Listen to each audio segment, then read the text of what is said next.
How do you create efficiency when you have a distributed electric propulsion blown wing? Hi, I'm Tom Perkowski here with Byron Ward from Wayfarer Aircraft, and we're actually not standing, we're kneeling in front of uh, this 1/3 scale Cessna 182, Byron, that you've again modified in a different way than we saw it last time. Can you tell us about what we're looking at here in terms of this wing section that you're kneeling next to? Yeah, thanks, Tom. So this is our 1/3 scale Cessna 182 for NASA-sponsored research that is going to prove out a new form of distributed electric propulsion. So what we looked at last time was the full wing with the distributed electric propulsion on it. This is a mock-up of a production type wing. So it is, of course, a mock-up, but it's the right shape, the right internal structure of a real type of flight wing. And this is so that we can demonstrate how the high lift system would work during approach to landing. Okay. So if we were saying cruise flight right now, we're flying down and we're approaching our runway. Um, can you describe how the system would deploy and what the advantages are of distributed electric propulsion for a blown wing in terms of, let's just say, the contestant logistics mission, and we're landing in an area where we may not have a normal runway that we need to get into? Yeah, so in cruise flight, the main propeller would be operating just like a conventional aircraft. And so that's what you would see. And then you would have a clean wing like this, just like a conventional aircraft. And then as you're coming in for an approach to landing, again, just like a conventional aircraft, you deploy the flaps, and that gives you the lift at a higher speed. But where the aircraft would really transform is when we deploy our distributed electric propulsion system from the leading edge here. And so that gives you, when the propellers are operating like this, that gives you much higher lift than what just a flap alone can do. And so that allows you to fly at very low speeds and land in very short distances, and land and take off in very short distances. Okay.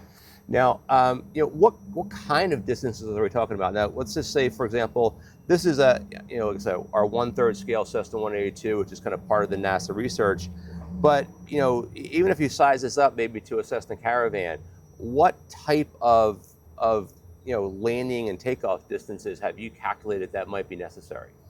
Yeah, so for the landing and takeoff, the distances are very short. It's on the order of a couple hundred feet, so Okay. smaller than a Wow. football field. Yeah, to be able to take off and land. And one of the advantages of a system like this, of our system, I should say, is that when we have the distributed electric propulsion stowed during cruise, we are saving quite a bit of energy because of the reduced drag. Okay. And so it's about 40% less energy usage than if we just had a conventional distributed electric propulsion system. It also allows us to use much less power when we're on the approach for landing. And that's important because it allows us to descend steeply. So usually when you have a short runway, you also have some obstacles around, whether it's a tree, a ridge line, Right. something that needs to be cleared to get into that short runway. And so that's really one of the major advantages of this type of system. Well, and also a steep approach is, from a tactical approach perspective for military missions, a steep approach is really a huge advantage to be Sure. able to, the steeper you can come into that runway, the better. Yeah, that's right. Yeah. So one of the interesting things is, this angle where this propeller is right now is a little different than perhaps other systems we might have seen either on the internet or being out there being flown.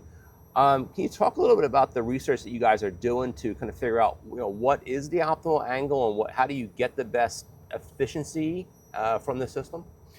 Yeah, so we've done a lot of research into this using simulation, using CFD, and so what you see here is kind of the optimized configuration that we have from predictions. But of course, there's nothing like flight test, and so that's what this aircraft is going to be able to show in flight, is the effect of varying things like this. So we can vary the tilt, we can vary the diameter of the propeller, we can vary where it is relative to the leading edge. All those variables to really hone in and fine tune what the optimum configuration is when we get to a full scale aircraft. Excellent.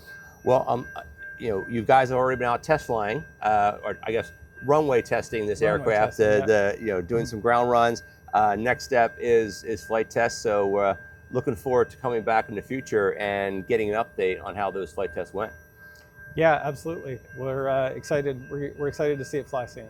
Cool. Yep. Well, Byron, thanks for the time today, and good luck in the next phase of testing. All right. Thank you, Tom. From San Diego, I'm Tom Perkowski, along with Byron Ward from Wayfarer Aircraft. Thank you.